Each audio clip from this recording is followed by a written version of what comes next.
അല്ലാഹുവിന്റെ ഖുർആൻ പറയുകയാണ്, മലക്കുകളെ മൂന്നാമതായി ദുആ ചെയ്യുന്നത്, റബ്ബേ ഈ മനുഷ്യനെ തെറ്റിൽ പെടുത്തല്ലേ അല്ലാ. നോമ്പ് മുറിച്ച് കഴിയുമ്പോ തെറ്റിലേക്ക് കടന്നു പോകുന്നവരുണ്ടല്ലോ, കൂട്ടുകാര് വിളിച്ചു കൊണ്ടുപോകുന്നവരുണ്ടല്ലോ, തറാവീഹ് നിസ്കരിക്കാൻ പോകണ്ടടാ, നമുക്ക് ഫുട്ബോൾ കളി കാണാ, അല്ലെങ്കിൽ നമുക്ക് മറ്റുള്ള കാര്യങ്ങൾക്ക് പോകാ എന്ന് പറഞ്ഞുകൊണ്ട് പാതിരാത്രിയിൽ നിന്റെ കൂട്ടുകാര് കയ്യിൽ പിടിച്ചു കൊണ്ടുപോകുമ്പോ പടച്ചവന്റെ ഭാഗത്തിരുന്നിട്ട്, അർശിന്റെ ഭാഗത്തിരുന്നിട്ട് മലക്കുകള് ദുആ ചെയ്യുന്നു, റബ്ബേ തെറ്റിനെ തൊട്ടാ മനുഷ്യനെ നീ കാക്കണേ അല്ലാ. റമളാൻ മാസമാ ദുആ ചെയ്യുന്നത്, അല്ലാഹുവിന്റെ മലക്കുകളാ ദുആ ചെയ്യുന്നത്. അതുകൊണ്ട് എന്റെ പ്രിയമുള്ള സഹോദരങ്ങളെ, കളിക്കാനും തമാശ പറയാറ് നിസാരമായി തള്ളാനുള്ള മാസമല്ല റമളാൻ. ഇബാദത്തുകൾ കൊണ്ട് അലങ്കരിക്കാനുള്ള മാസമാ, ഇബാദത്തുകൾ കൊണ്ട് അലങ്കരിക്കാനുള്ള മാസമാ. തറാവീഹ് നിസ്കരിക്കേണ്ട മാസമാണ്. റമളാനിൽ നിസ്കരിച്ചാ കിട്ടുന്ന പ്രതിഫലം പറയുമോ? സാധാരണ നിസ്കരിക്കുന്നത് പോലെയല്ല, സാധാരണ നിസ്കരിക്കുന്നത് പോലെയല്ല. റമളാൻ മാസത്തിൽ ആരെങ്കിലും 2 റക്അത്ത് നിസ്കരിച്ചാൽ അല്ലാഹുവിന്റെ റസൂൽ പറയുകയാണ്, ഫഇന്നല്ലാഹ തആല, അല്ലാഹുവിന്റെ റസൂൽ പറയുകയാണ്, മഹാനായ പ്രവാചകൻ സല്ലല്ലാഹു അലൈഹി വസല്ലമ തങ്ങൾ പറയുകയാ, വമൻ ദാമ അലാ ജമാഅത്തിൻ ഫീ റമളാൻ അഅതാഹുമുല്ലാഹു യൗമൽ ഖിയാമത്തി ബികുല്ലി റക്അത്തിൻ മദീനത്തിൻ. അല്ലാഹുവിന്റെ റസൂൽ പറയുകയാണ്, ആരെങ്കിലും റമളാൻ മാസത്തിൽ 2 റക്അത്ത് നിസ്കരിച്ചാൽ, ആരെങ്കിലും റമളാൻ മാസത്തിൽ 2 റക്അത്ത് നിസ്കരിച്ചോ അല്ലാഹു അവനൊരു പട്ടണം കൊടുക്കുമെന്ന് നബിയുനാ റസൂലുള്ളാഹി. എന്റെ പ്രിയമുള്ളവരെ, പ്രായമുള്ള വാപ്പമാര് പോലും കസേര വെച്ചിട്ട് പള്ളിക്കകത്തിരുന്ന് 20 റക്അത്ത് തറാവീഹ് നിസ്കരിക്കുമ്പോ പള്ളിയിൽ കടന്നു വിട്ടിട്ട് പള്ളിയുടെ വെളിയിൽ കിടന്ന് കറങ്ങുന്ന ചെറുപ്പക്കാര്, എന്റെ പ്രിയമുള്ളവരെ, കടയിലിരിക്കുന്നവർ, റോഡിലിരിക്കുന്നവർ, അല്ലാഹുവേ 2 റക്അത്ത് നിസ്കരിക്കുന്ന മനുഷ്യന് കിട്ടുന്ന പ്രതിഫലം, പൊന്നുമോനെ, ഖിയാമത്ത് നാളിൽ നിനക്കൊരു നാടാട് അല്ലാഹു നിനക്കൊരു നാടെഴുതി തരികയാ. മഹാനായ പ്രവാചകൻ പറയുകയാണ്, വിശുദ്ധമായ റമളാൻ ഉണ്ടല്ലോ, ഈ റമളാൻ മാസത്തിൽ ആരെങ്കിലും ഒരായത്ത് ഓതിയാ, എന്റെ പ്രിയപ്പെട്ട പെണ്ണ്, ഖുർആൻ ഇറങ്ങിയ മാസവാ, ഖുർആൻ ഇറങ്ങിയ മാസവാ. എത്ര ഖത്തമോദി പെങ്ങള്, ഇന്നത്തെ ഈ നോമ്പുണ്ടല്ലോ 8ാമത്തെ നോമ്പായല്ലോ, എത്ര ഖത്തമോദി പൊന്നുമോള്, എത്ര ജുസുവോദി പൊന്നുമോള്, എത്ര പേജോദി പൊന്നുമോള്. എന്ന് നന്നാവാനാ 6 മയ്യത്തുകളെ നിരത്തി വച്ചിരിക്കുന്നത് കണ്ടവരാണല്ലോ, ഇന്നലെ കണ്ടവനെ ഇന്ന് കാണാത്ത ദുനിയാവാണല്ലോ. എത്രയോ പിഞ്ചുമക്കള് പോയല്ലോ, ഒരു രോഗം പോലുമില്ലാത്ത എത്രയോ പേരെ കൊണ്ട് കബറടക്കിയല്ലോ. എന്റെ പ്രിയമുള്ളവരെ, പാനൂര് അതാ 2 ആഴ്ചകൾക്ക് മുമ്പ് ഒരു ചെറുപ്പക്കാരൻ, അല്ലാഹുവേ, +2 കഴിഞ്ഞിട്ട് ഡിഗ്രിക്ക് പോകാ കാത്തിരിക്കുന്നവരാ, പാതിരാത്രി 12 മണിയായിട്ടും ഉറങ്ങുന്നില്ല. ഉമ്മയുടെ കൂടെ തമാശയാട്, കൂട്ടുകാരുടെ കൂടെ, കൂടപ്പടപ്പുകളോട് ഉറങ്ങാതെ തമാശ പറഞ്ഞുകൊണ്ട് നടക്കുകയാണ്. ഉമ്മ വഴക്കു പറഞ്ഞു, എന്തേടാ ഇന്ന് നീ ഉറങ്ങുന്നില്ലേ, എന്തേടാ നീ ഇന്ന് ഉറങ്ങുന്നില്ലേ? അവസാനം ഉമ്മ വഴക്ക് പറയുമ്പോ, പടച്ചവരെ, ആ പാവപ്പെട്ട ചെറുപ്പക്കാരൻ അതാ ചിരിക്കുന്ന മുഖത്തോടെ കിടപ്പറയിലേക്ക് കടന്നു പോവുകയാ. പെട്ടെന്ന് തലയ്ക്കകത്തൊരു വേദന എടുക്കുകയാണ്, പെട്ടെന്ന് തലയ്ക്കകത്തൊരു വേദന എടുക്കുകയാണ്. അതാ പെട്ടെന്ന് ഉമ്മയെ വിളിച്ചിട്ട് പറഞ്ഞു, എന്നെ കൊണ്ട് കഴിയുന്നില്ല. പെട്ടെന്ന് ഛർദിക്കുകയാണ്, ബോധം പോവുകയാ. എടുത്ത് തലശ്ശേരി ഹോസ്പിറ്റലിൽ കൊണ്ടുപോയി. അവിടെ നിന്ന് ഡോക്ടർമാര് പറഞ്ഞു, സീരിയസ് ആണ്, കോഴിക്കോട് കൊണ്ടുപോകാ. ഒരു തലവേദനയാ വന്നത്, ഒരു തലവേദനയാ വന്നത്. +2 കഴിഞ്ഞിട്ട് ഡിഗ്രിക്ക് അഡ്മിഷൻ കിട്ടിയിട്ട് തന്റെ കൂട്ടുകാരുടെ കൂടെ കോളേജിൽ പോകാ കാത്തിരുന്ന ചെറുപ്പക്കാരനുണ്ടല്ലോ.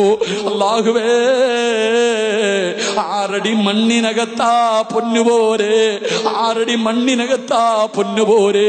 നിനക്ക് ഖുർആൻ ഓതാ സമയമില്ലല്ലോ, പാതിരാത്രി എഴുന്നേറ്റ് തഹജ്ജുദ് നിസ്കരിക്കാ സമയമില്ലല്ലോ, അലാറം വെച്ചിട്ട് എഴുന്നേറ്റ് പാതിരാത്രി 2:30 3 മണിക്ക് ഫുട്ബോൾ കളി കാണാ. എന്റെ കാസർഗോഡുള്ള ചെറുപ്പക്കാരാ, നിന്നെ കൊണ്ട് കഴിയുന്നല്ലോ പൊന്നുപോലെ. പൊന്നുപോലെ ഈ റമളാൻ മാസത്തിലാടാ മറക്കണ്ട സർവ്വ ശൈത്താന്മാരെയും അല്ലാഹു പിടിച്ച് കെട്ടിയിട്ടിരിക്കുന്ന റമളാൻ മാസമാ. നരകത്തിന്റെ കവാടങ്ങൾ മുഴുവനും അടച്ചിടുന്ന മാസമാണ്. കബറാളികളുടെ ശിക്ഷ നിർത്തിവെക്കുന്ന മാസമാണ് ഈ റമളാൻ മാസത്തിലാണ്. പാതിരാത്രി എഴുന്നേറ്റ് ഇബാദത്തുകൾ ചെയ്ത് 11 മാസം നിനക്ക് ഇഷ്ടമുള്ളതുപോലെ ജീവിച്ചില്ലേ? ഇഷ്ടമുള്ളത് തിന്നു കുടിച്ച് മതിമറന്നു ആസ്വദിച്ച് നടന്നില്ലേ ചെറുപ്പക്കാരാ? ഒരു മാസം നിനക്ക് കഴിയില്ലേടാ? 12 മാസത്തിൽ ഒരു മാസം പടച്ചവന്റെ തൃപ്തിക്ക് വേണ്ടി മാറ്റിവെക്കാൻ നിന്നെ കൊണ്ട് കഴിയുന്നില്ലെങ്കിൽ നിനക്ക് ഫുട്ബോളിന്റെ നേതാക്കന്മാര് മതിയല്ലോ. എന്റെ പ്രിയപ്പെട്ട യുവത്വേ, അല്ലാഹുവിന്റെ നോമ്പാ പൊന്നുപോരെ. നീ പടച്ചവന്റെ മുന്നിൽ രക്ഷപ്പെടുമെന്ന് കരുതണ്ട ചെറുപ്പക്കാരാ. റമളാൻ വന്നിട്ട് നന്നാവാത്ത എന്റെ പ്രിയപ്പെട്ട ചെറുപ്പക്കാരോട്, പെങ്ങന്മാരോട് മഹാനായ റസൂലുള്ളാഹി തങ്ങൾ പറയുകയാ. അള്ളാന്റെ റസൂല് പറയുമ്പോ സഹാബത്തിന്റെ മുന്നിലിരുന്ന് കരയുകയാണ്. അള്ളാന്റെ റസൂല് പറയുന്നു, സഹാബാ, പരലോകത്ത് അള്ളാന്റെ കോടതിയിൽ അള്ളാന്റെ റസൂല് നിൽക്കുമ്പോ, പ്രവാചകം ജനങ്ങളെ സ്വർഗത്തിലേക്ക് കടത്തിവിടുമ്പോ, ശഫാഅത്ത് ചെയ്ത് ജനങ്ങളെ സ്വർഗത്തിലേക്ക് പറഞ്ഞു വിടുമ്പോ, ഒരു ചെറുപ്പക്കാരന് നരകത്തിന്റെ മലക്കുകളെ ചങ്ങലയിൽ കെട്ടിയിട്ട് വലിച്ചിടച്ചു കൊണ്ടുവരികയാണ്.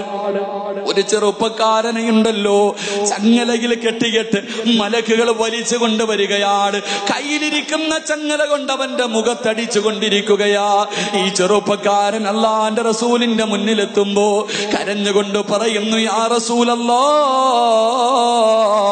ആരുമില്ല നബിയേ, ആരുമില്ല നബിയേ, എല്ലാരും എന്നെ കൈയൊടിഞ്ഞ് നബിയേ, എന്നെ ഒന്ന് സ്വർഗത്തിലേക്ക് കൊണ്ടുപോകുമോ?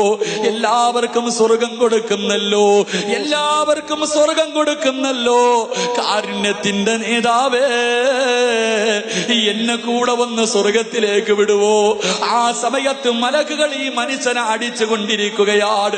ഇവൻ കിടന്ന് കരഞ്ഞുകൊണ്ട് യാചിക്കുകയാണ്. ആ കരച്ചല കണ്ടിട്ട് സഹിക്കാൻ കഴിയാതെ അല്ലാഹുവിന്റെ റസൂല് 2 കൈയും ഉയർത്തുകയാ.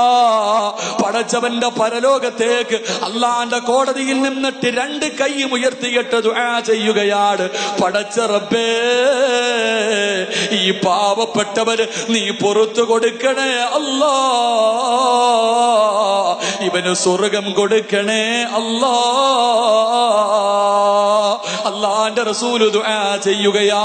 ദുആ ചെയ്ത് തീരുമ്പോ ആകാശത്ത് നിന്നൊരു അശരീരി കേൾക്കുകയാണ്, യാ റസൂലല്ലാഹ്, അല്ലാഹുവിന്റെ നബിയേ, അവന് വേണ്ടി ദുആ ചെയ്യല്ലേ, അവന് വേണ്ടി ദുആ ചെയ്യല്ലേ, സ്വീകരിക്കില്ല നബിയേ, സ്വീകരിക്കില്ല നബിയേ, അങ്ങ് ദുആ ചെയ്താലും സ്വീകരിക്കില്ല നബിയേ. അല്ലാഹുവിന്റെ റസൂല് ചോദിക്കുകയാണ്, യാ ഇലാഹി, എന്റെ പടച്ച റബ്ബേ, എനിക്കിഷ്ടമുള്ളവർക്ക് സ്വർഗം കൊടുക്കാ, എനിക്കിഷ്ടമുള്ളവരെ സ്വർഗത്തിൽ പറഞ്ഞു വിടാ. നീയല്ലേ പടച്ചവരെ അനുവാദം തന്നത്, നീയല്ലേ പടച്ചവരെ അനുവാദം തന്നത്. എന്റെ ദുആ സ്വീകരിക്കാത്തതിന്റെ കാരണമെന്താ? ആ സമയത്ത് വിളിച്ചു പറയുന്നു, നബിയേ, അവന്റെ ദുആ തടയുന്ന ഒരു വസ്തുവുണ്ട്, അവന്റെ ദുആ തടയുന്ന ഒരു വസ്തുവുണ്ട്. അല്ലാഹുവിന്റെ റസൂല് ചോദിച്ചു, റബ്ബേ, ആരാ അല്ലാ? എന്റെ ദുആയെ തടയുന്ന വസ്തുവാരാ? എന്റെ ദുആയെ തടയുന്ന വസ്തുവാരാ?